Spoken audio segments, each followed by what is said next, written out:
Okay, we're live. Test, test, 1, 2, test, test, 1, 2. Hello, hello, hello. We have a lot to talk about today, kind of unexpected. I'm seeing we have an excellent connection. I'm going to pull up the chat so we can have that rolling as well. Please comment when you're here so I can see that this live stream is working.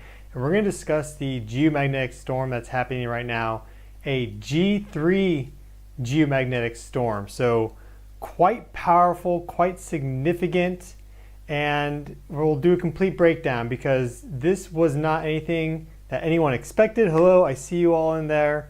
We're going to do a Q&A. First, we're just going to look at the data. This isn't going to be a super long video tonight. It is late. These keep happening right when I'm about to go to bed. But I have this, I have the green screen set up. I actually improved the green screen, so it's showing up better now, even with the low light. Hello, howdy. Guten Abend here in Germany, and here reporting on this G3 geomagnetic storm. That, of course, was caused by our sun because these storms are related to solar flares and coronal mass ejections and solar wind and all the different energetics that the sun pushes out into interplanetary space. The Earth is just happily rotating around, doing its thing when it gets blasted by this energy wave, and it's quite, it can be quite significant energetically on the planet. I should have known there was a geomagnetic storm happening because we had a forecast of a warm, nice day here in Cologne, Germany. Nice enough to go out and go sunbathing, and there was like a chance of rain, like a very tiny chance of rain, because it's one of these kind of like these dry weather systems, dry thunderstorm systems, and of course it turned into like a mega thunderstorm with hail like this big, like the size of peas. I was like biking through it, being pelted by this hail the size of like frozen peas, right? It hurt that bad too.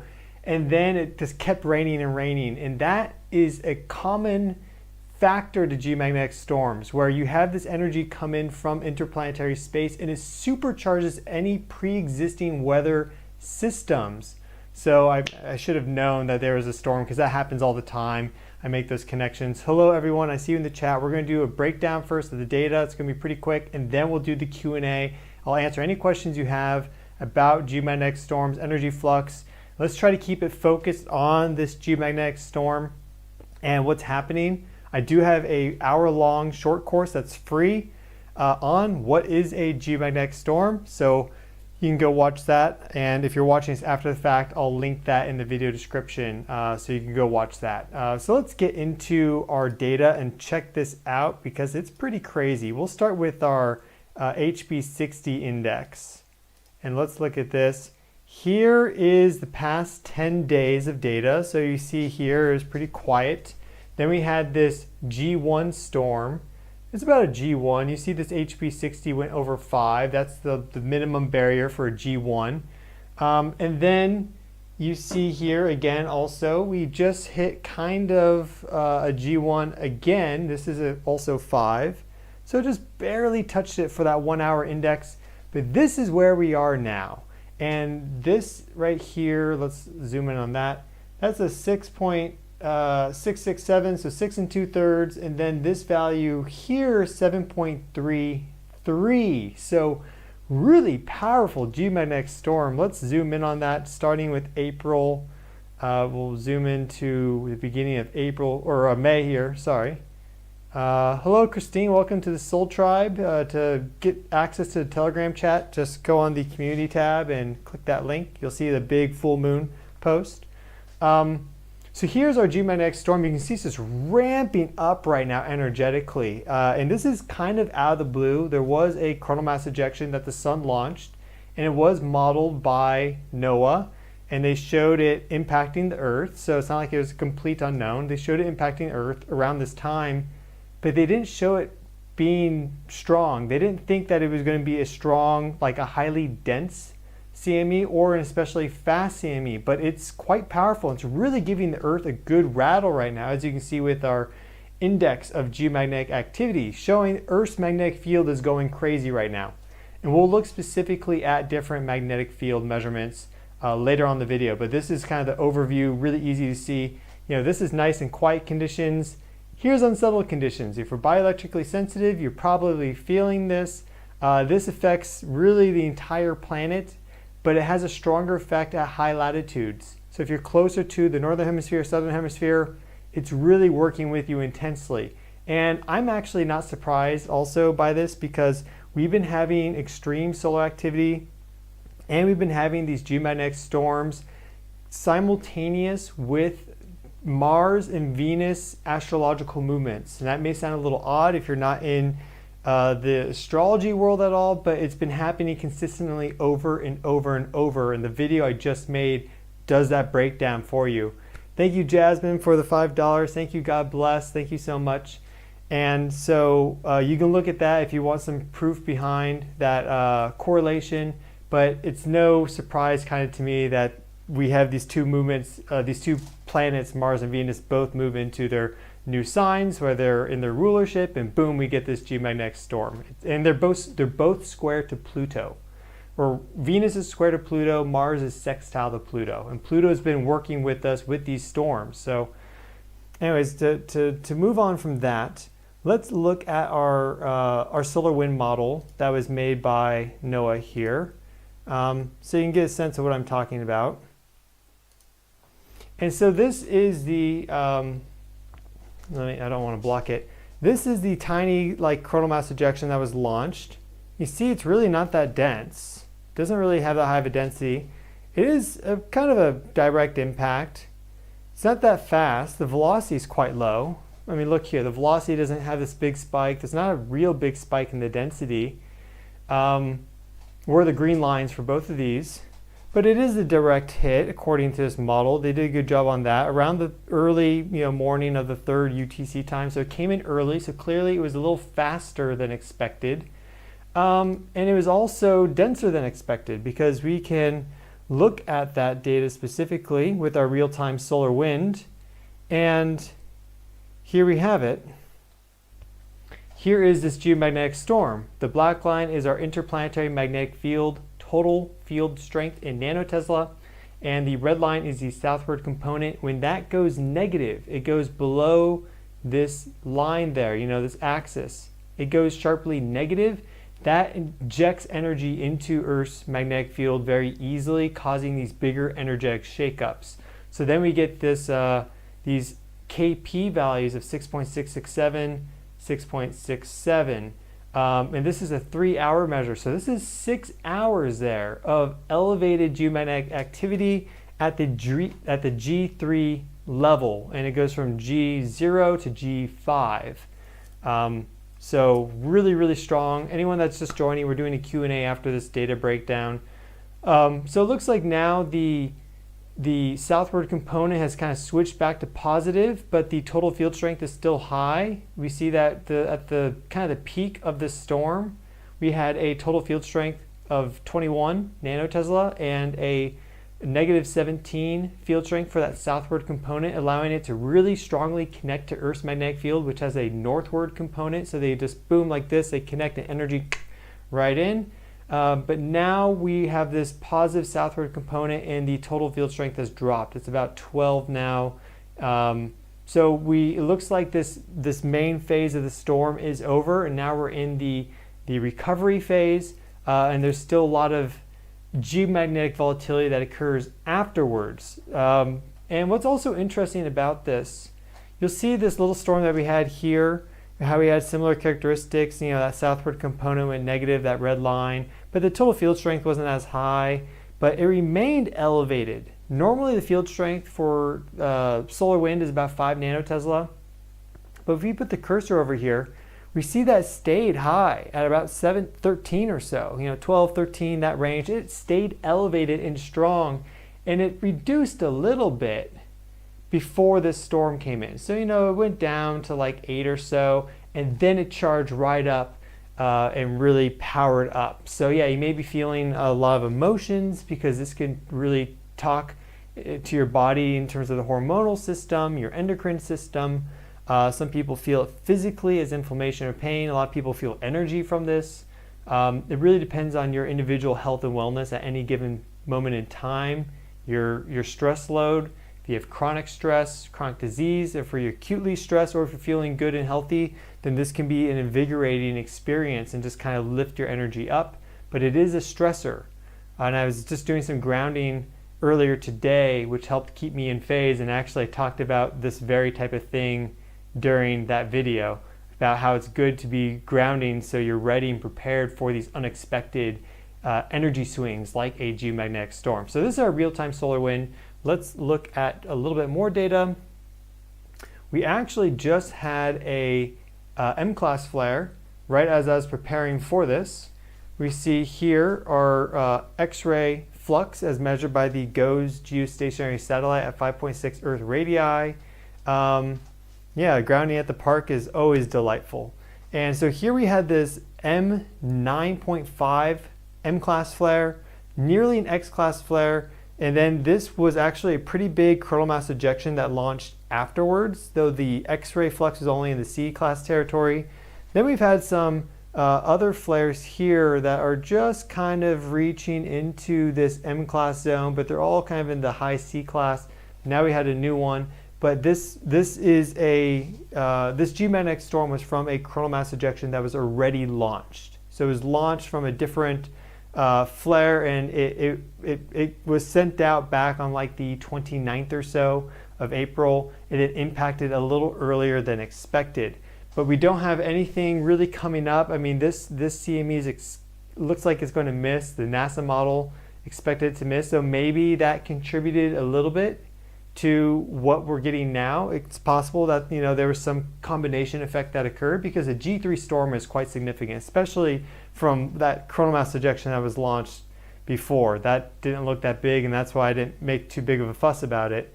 But here we are, G3 storm, and what's important is that we're covering it live. So if you like that, click the like button, subscribe. I do my best to be on call with these things, even if it's late at night. It's 11:57 right now. I should be in bed, but here I am. So, okay, we also have our DST index. Let's look at that really quick. This is another measure of geomagnetic activity, but it is based on the ring current, and that's actually the kind of the part of the radiation, the plasmasphere that has the biggest change during a geomagnetic storm. It's this horizontal current around the equator that strengthens dramatically, this electric current, and it strengthens really dramatically during geomagnetic storms, and it can take a while to reduce down in strength. And so when that electric current strengthens, it creates a magnetic field that's oppositional to Earth's, reducing the strength, and therefore you get this big swing in Earth's magnetic field strength and you get a geomagnetic storm. So we have a DST index similar to a KP index, but it's read differently. You have 0 nanotesla here, it goes down negative, showing the reduction in the strength of Earth's magnetic field. And so we see that we dropped 100 nanotesla like that, just really quick, just big 100 nanotesla drop. Now a really big storm will be -200, -300. Who knows what happens? We could have more plasma waves coming in. This is kind of unexpected. We've had a lot of unexpected storms now for the past 6 months, and sometimes they kind of follow one another. We're in solar maximum, so that's almost unexpected now at this point. Like, we should be expecting this, but they're still coming in kind of when we're not expecting them. So we could go further, but it looks like we're now in that recovery phase. So still just a quick 100 nanotesla drop, quite strong. Thank you. Yeah, this is my shirt from Thailand. Thank you, LKO, for the 1111. Thank you, God bless. And so this is a really good measure to look at, the DST index. We can look at April too, just to give you a sense. Here's April, and we see that we had this kind of small storm here, recovery, bigger storm there, where we actually dropped below 100, very long recovery, some more kind of shakeups, but they were tiny. These are like G0, right on the border of G1. And then as we just looked at, we have this guy right now in evolution. So we'll see how May unfolds. May is going to be crazy. New moon in Taurus is supposed to be a big deal. Absolutely. That it has a lot of really powerful energy baked into it. We're already seeing some of those effects, I think, kind of come in now that Mars and Venus have both moved into their rulership. We can also look at the aurora and see what the aurora kind of modeling is showing. And let's look at it for the northern hemisphere first. Most people live in this zone. And then we'll look at the southern too, don't worry. If it can load. So yeah, this right now is a great time to go check out some aurora if you have clear skies. If it wasn't raining here, I would jump out to see if I could find some. Welcome to the Soul Tribe, LK. So if you have clear skies and you're in the northern latitudes or the upper latitudes, you may see some aurora if it's nighttime for you. Here we go. So here is our aurora forecast, and we'll see that this is starting on May 2nd, and it's at early morning UTC time. So it's not going to increase until later in the afternoon UTC time, but we do see it expanding here. We should see it really kind of really expand. There we go. So there's our aurora forecast, big expansion there. And then there's that second pulse even stronger. So it looks like people in Europe are in for a show. I mean, this is when it's happening right now. So if you're in Europe and you're like northern Europe and you have clear skies, go outside. You may see them, very likely. We can look at southern hemisphere too. You have less particles come in through the southern hemisphere because it's an outward facing field, but you still do get aurora. So we'll see what happens here. Really active chat. Glad to see you all in here.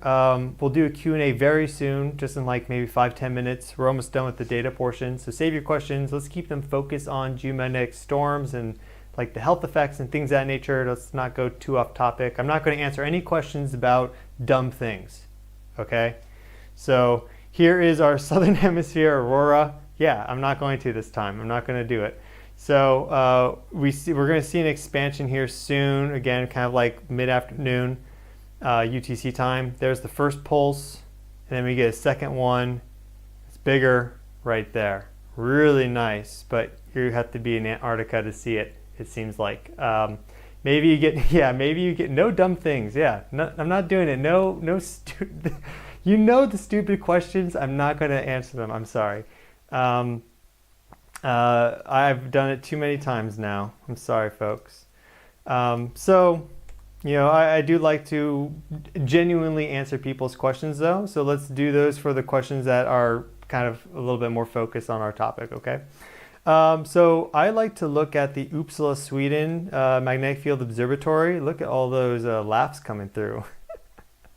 Because this really shows geomagnetic storms really well. So we can look at Uppsala if I can find it. It is alphabetical. I'm looking at the chat. Okay, and we want this to be for, I guess, the next 5 days or so.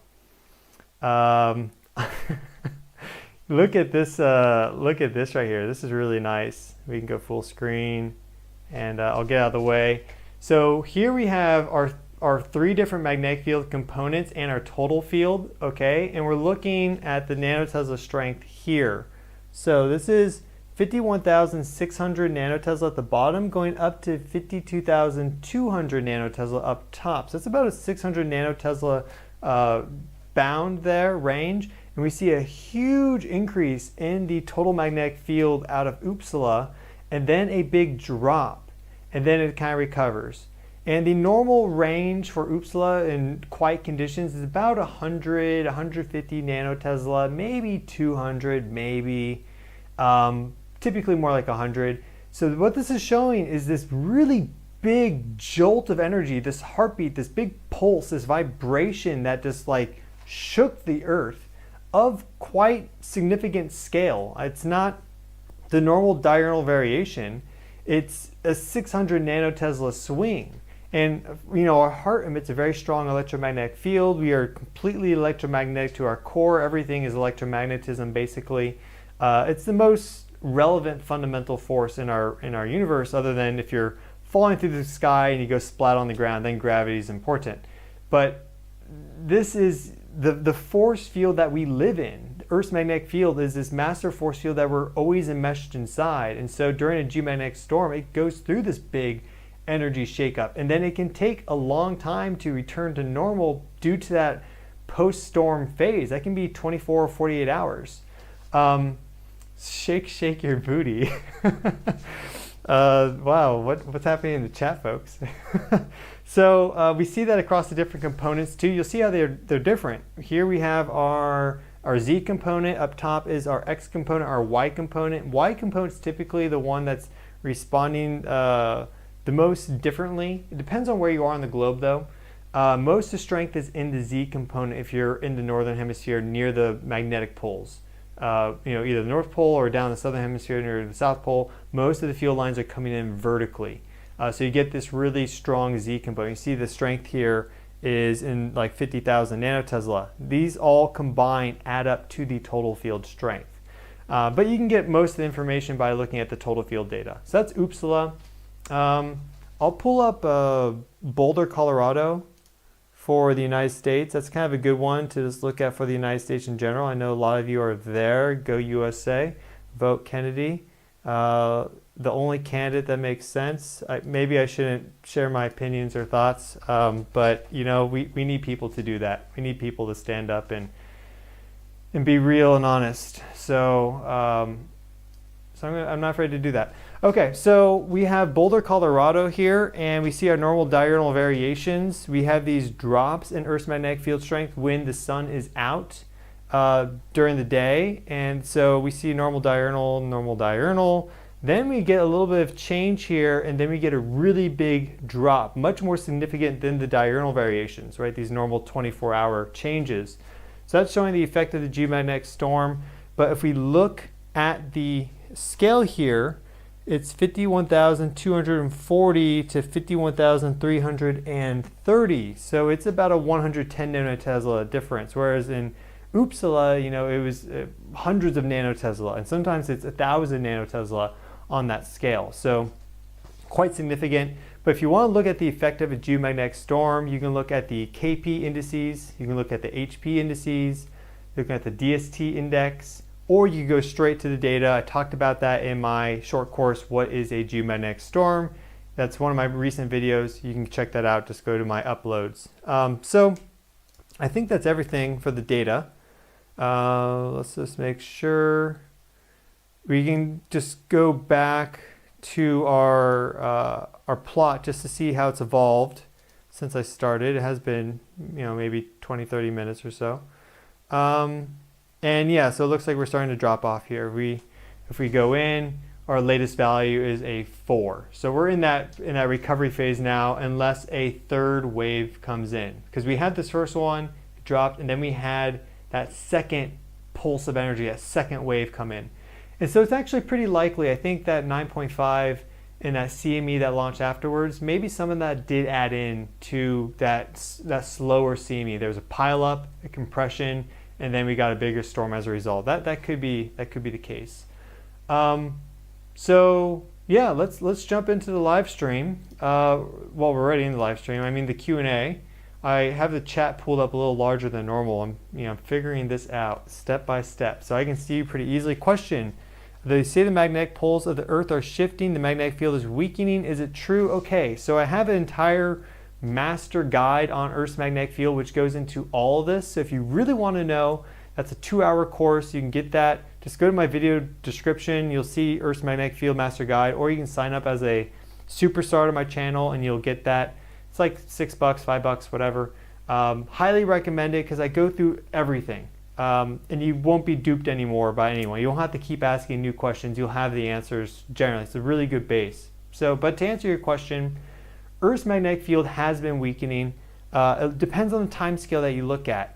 If you look at 8,000 years ago, 6,000 years ago, it was about the same strength as today or so, and then it kind of strengthened and then it went down, but it wasn't these huge swings. Earth's magnetic field goes through these ups and downs in terms of its field strength of 10% or 20%. That's normal.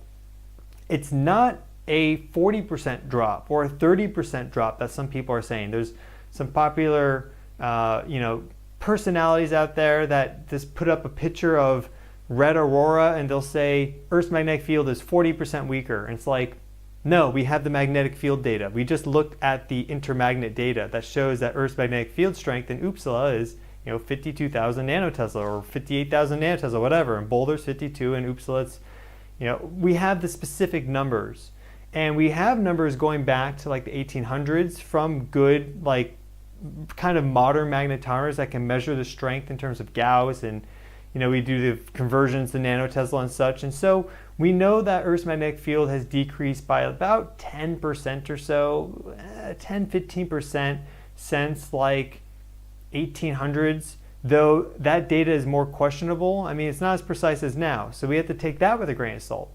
We do have archaeointensity data from like pottery sherds, but again, that's also kind of imprecise. But it hasn't weakened 30%, 40%, 50%. And we also haven't measured the location of Earth's north magnetic pole since 2007 exactly with a vertical dip compass. So we don't really know where it is. We have models that approximate the location, but we don't actually know precisely where it is. So whether there's a pole shift happening, I mean, yes, it's possible. But at this moment in time, we have no evidence that indicates that a pole shift is happening. It's just a normal movement of the north magnetic pole. It does sometimes move rapidly and then find a new location due to flux lobe dynamics. So I talk about that in my guide. I'll leave it at that. I don't think we're in a pole shift. I think that's way overblown, and the evidence does not support that at all. So yes, questions on the, is this affecting our sinuses? It could be. It can be a stressor. It can be an acute stressor on the body, and it can really trigger the immune system. There's a really big overlap between these energies and the immune system, especially if you're really kind of already stressing the immune system. My personal experience, but dairy is an immune stressor. Things like cannabis are immune stressors. Things like caffeine are immune stressors. So you have to be mindful of your consumption of these things if you use them, because they can kind of put your immune system under greater stress already, and then something like this comes in and it can cause flare-ups. How many people are low in B12? How is the action on the supervolcano near Russia? Oh, Gokul, it's the same as it is. This is a long-term play. There is, if you don't know, there's a supervolcano located in the North Arctic Ocean along Gokul Ridge called the Gokul supervolcano. At least there's evidence that there was one 1.1 million years ago that resulted in a massive eruption. We've had earthquake swarms there. North magnetic pole right now is moving over the Gokul supercaldera, and it will be, it seems, for about the next 30 years or so if it maintains its velocity. And yeah, it's kind of troubling because that's where energy flows into the planet, and then you have a supervolcano underneath. So, but there hasn't been any new earthquake swarms that have been really, really large, but Iceland's erupting like crazy, and Iceland's right nearby. So there is that. Questions, no dumb ones. Remember that. Question, I can control the brain energy and now through whole body. Is that normal? I don't know what you mean. Do you recommend being indoors during solar flares? Does the intensity amplify exposure to UV rays or possibly skin cancer? Yeah, good question. So during a solar flare, and you get that impact 8.3 minutes later, the light energy, that's going to be more X-ray radiation. That could be a bunch more X-ray radiation, extreme ultraviolet light, UV light. So yeah, you're going to get a little bit more. I wouldn't want to be sunbathing on the beach during an X flare, but a lot of that does get absorbed into the ionosphere. Now, geomagnetic storm are particles of energy, and they hit Earth's magnetic field and they flow along magnetic field lines. And most of them get routed down into the polar regions, which is why you see aurora in those higher latitudes. So you're not at risk for like higher UV exposure. You don't need to stay inside, but it can alter local weather systems. Like I gave my story at the beginning where the weather system turned from just kind of like a small little thing to like a full-blown thunderstorm with pea-sized hail. It amplifies those things. I mean, if you're really sensitive, it's good to be inside, but most people don't even know that this is happening right now, and it's only people that are really kind of either biologically sensitive, or they are in many ways chronically stressed, and they're more likely to feel these things. So yeah. Questions. Would a pole shift have dramatic effects on our volcanic systems? Yeah, it's an interesting one. I mean, basically, pole shift is indicating that Earth's larger global electric circuit is undergoing a radical change. And these volcanoes are all like little electric currents flowing out from that. I mean, for example, with the, the Horangatunga eruption 2020, that was a massive electrical impulse. So these volcanoes are extremely electric in nature. And they the bigger the volcano, the bigger of an electric impulse explosion it is. And so they're connected to all of that. They're connected to the global electric circuit. They're part of it. They're a fundamental part of it. They are one of these outflows. And yeah, I imagine a pole flip would alter the earthquake and volcanic activity around the planet. We don't know how that would work though, because the last one occurred a while ago. We could look at the Lachamp excursion and correlate that with volcanic activity. That would actually be good to research into. I'm not sure it's been done to a huge degree, if at all. I'll give that a look. Can the solar flares hurt my garden plants? No. No. I'd be more concerned about high heat. Your plants will be fine because a solar flare is a pretty transient thing. It had to be a very extreme solar flare and super long, and it had to be a scorching day with no cloud cover. Too many variables to really give you a clear answer on that, but I don't think so. Your plants will be fine. They've seen many flares and they've been just fine. If it was a problem, all the trees are dead because trees live a long time and they see multiple solar cycles and hundreds or thousands of solar flares, and they probably like it actually, to be honest. Questions. What about the Schumann resonance? Schumann resonance looks fine right now. We can pull it up. Right now the data out of vlf.it is looking nice, so let's use this one here. We don't need this one anymore. vlf.it, and we'll see that the Schumann resonances out of Canada are normal. So here we go. Each one of these lines is a Schumann resonance. These are Earth's naturally resonant wavelengths of light. And here is the section going from 0 to 10 hertz. Here's the foundational mode, mode 2, 3, 4, 5, all the way up. Everything's normal. So now if you're talking about SOS, we can go to SOS.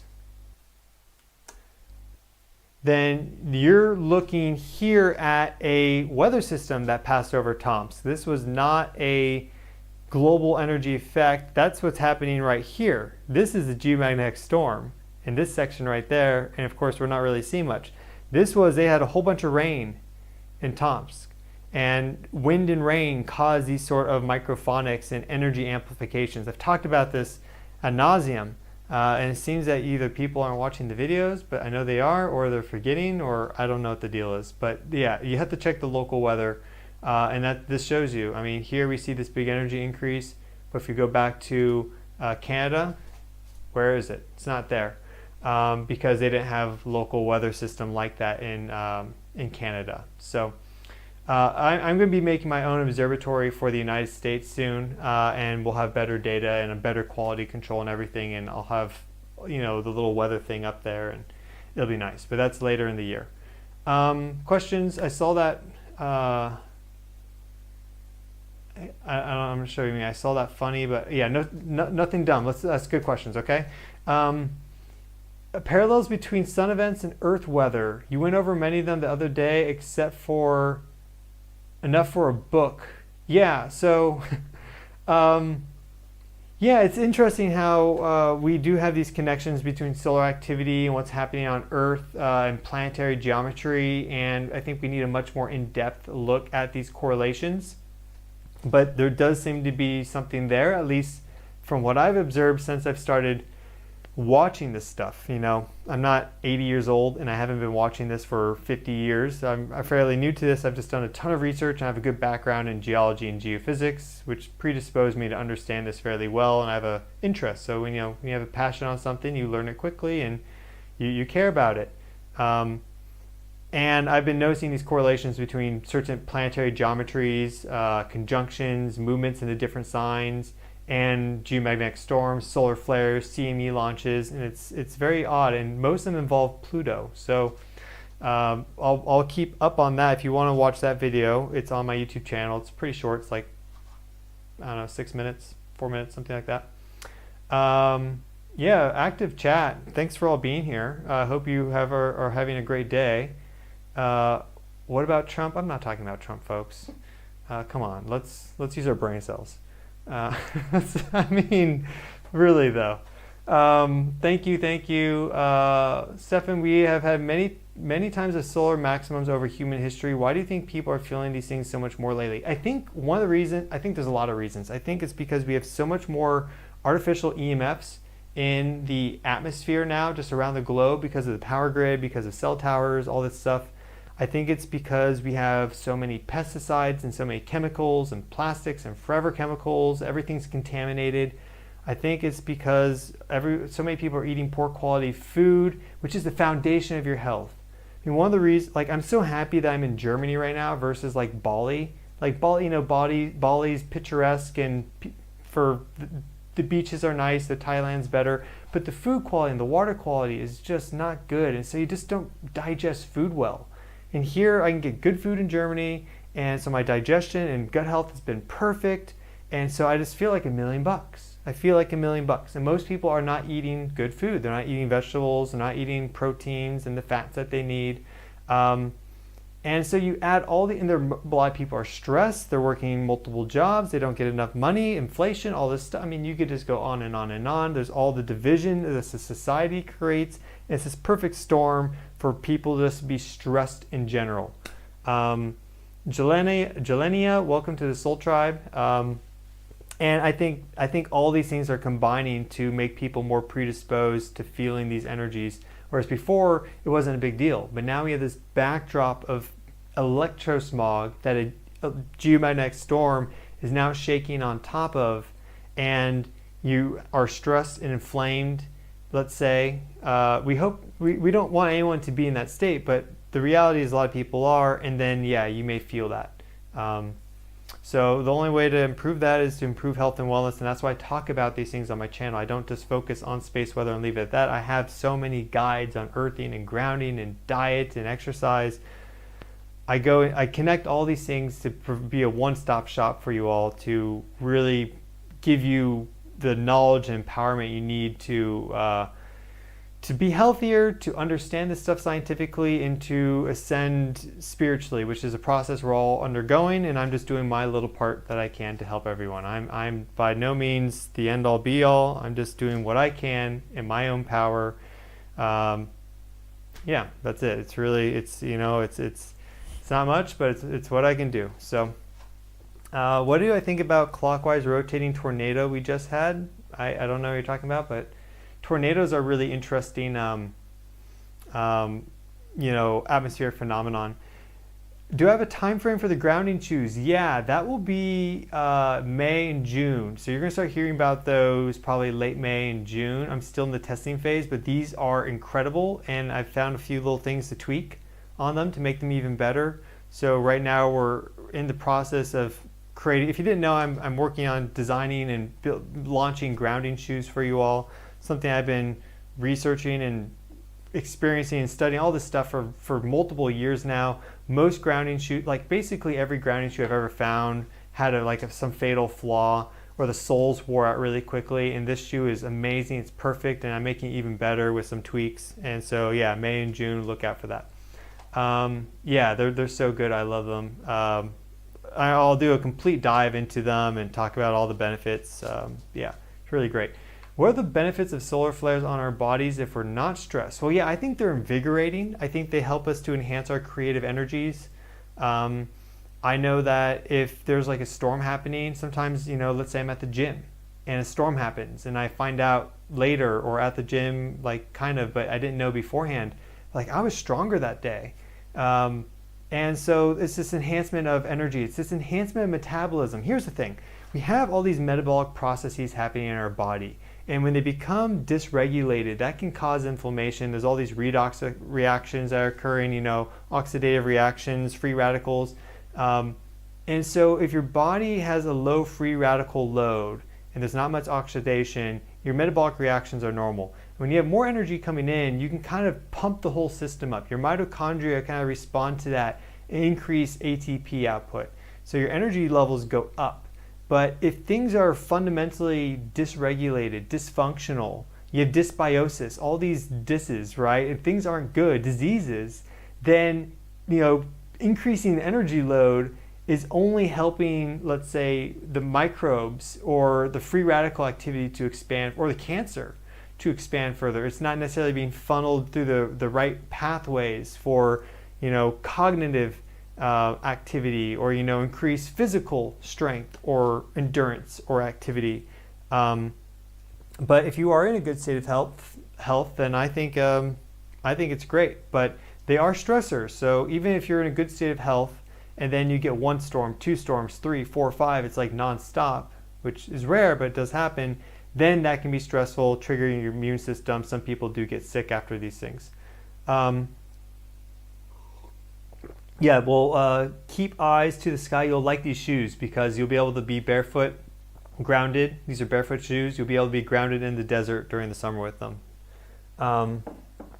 Also, Seeking Truth. Yeah, they're really good. So I'm working really hard on these. They'll be announced soon. Working on a lot of stuff right now, but that's a big one. Been focused on that. I've been searching for the perfect earthing shoe for like more than 5 years now. So I'm so happy I finally found one. What are your thoughts on the magnetic pole shift on Earth in 3D reality? I already talked about that dialogue with Masters. Also, I saw your email, so thanks for that. I don't think it's happening. There is a magnetic pole shift. It is shifting. It's moving in space. But in terms of a flip, no, I don't think there's a magnetic pole flip that's happening. And if there is, we won't know until it actually happens, basically. There's really no way to predict that. Stefan, I think you're a good ET. When can we expect something catastrophic? I don't know. I don't have anything on my calendar for, catastrophe in mid-May or anything like that. We're in solar cycle maximum right now, so if we're going to expect anything, we expect maybe some strong solar flares to impact over the next 2 years. Asteroids and things, these catastrophes are kind of just like they happen when they happen, and there's really no warning for that, as far as I know. And there's a lot of people that talk about catastrophes, or there's channelers that say there's going to be a catastrophe, and a lot of them are just people that peddle BS because they want to get views and clicks and stuff, and they're not being honest with you. So there's really no way of knowing. And if it's going to happen, it's going to happen. And then whatever happens in the afterlife, that's what we're destined for. Why stress about it? And why devote your energy and time towards that? Let's create. Let's not focus on destruction. Let's focus on creation, building community, being better people. Making the world a more beautiful place, a greener place. The world has so many issues right now, and we're the root of a lot of them. So let's focus on how we can improve things, and not how we can, and not be so inwardly focused that we think that the world's going to end because I sneeze or something, right? People are very self-focused right now. I'm not exactly sure what is happening in the chat for everyone. The grounding shoes is really just because people need a really good grounding shoe, and it's hard to find them, and most of them have like rubber soles and just the plug, or they're super expensive and they break really easily. Like, I've gone through all of them and they all have fatal flaws. So this is really just like, I love these shoes. I know that people need grounding shoes because not everyone can go barefoot all the time. I don't. So we need this product, and that's why I'm testing them first, and then I'll be able to release them afterwards. Heart coherence, that helps with geomagnetic storms. If you are feeling these energies, if you are feeling your heart energy, your heart chakra, which geomagnetic storms can trigger, then you can do any sort of heart coherence practices. Heart Math has some good resources on that. You can look into that, just breathing exercises, but compassion meditation is good for that. we're going to sign off soon, so let's do like 2 more questions. If we got 2 more questions for the Q&A. Do we really have a brown dwarf somewhere? Is there a sun in the middle of the Earth? You mean like a brown dwarf binary companion? Have you seen the UFOs close to the sun? Are you talking about that big object? Well, if that was a UFO, it's like larger than all the all the planets, bigger than Jupiter, and so it would have a gravitational influence, which would cause all the planets to spin out chaotically. So no, it's not a UFO. It's some sort of plasma structure. It does have a kind of an odd shape. It formed that like kind of spherical shape, the shadow of it or something, but it's just some magnetic field structure. It's not a flying object or anything. You have to think of gravity. I mean, that's a huge apparent size. So if it was like, actual material matter, it would cause all the inner planets to just like this. You can't just drop something that's huge gravitationally in the inner solar system and not expect all the other planets to respond. It'd be instant chaos. What if they had, well, I mean, I don't know, anti-gravity. I can't answer that. Dumb questions, okay? We're talking dumb questions now. And I said no dumb questions. How much do you think that you'll sell the shoes for? I'm still figuring that out. I want to keep them affordable as best I can. I'm not seeing next to the moon. Okay, I'm not seeing any more questions come in. So thank you all for watching the video. Thanks so much for joining in on the live chat and everything. I hope you found this breakdown useful. Let's give this one more look here and see what's been happening just since we started.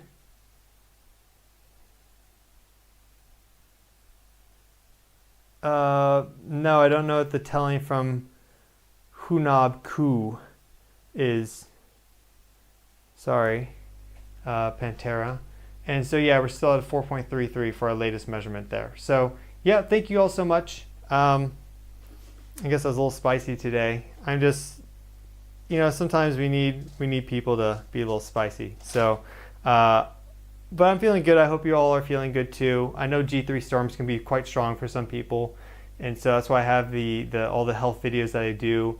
So scroll through my uploads. My earthing grounding playlist is amazing. I'll put a link to that after this is done. There's videos in there for like earthing and grounding for chronic fatigue syndrome. It's like an hour-long video that goes into everything. So a lot more people need to watch that.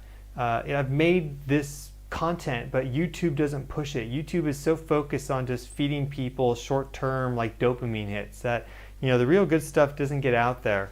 In my opinion, most of it doesn't get out there. So you kind of have to search it out. So that's why I'm telling you about that. I'm going to be making more things like this video, but it's a slog, if we're being honest. So anyways, I hope you found this video useful. I'm going to go to bed now and enjoy your geomagnetic storm. We're in the recovery phase. I'll keep you up to date if anything new happens as I do.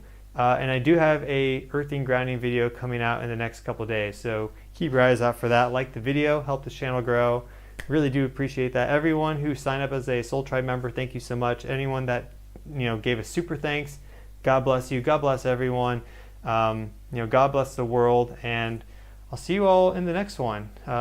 Yeah, hope you're all just doing really great. Ciao.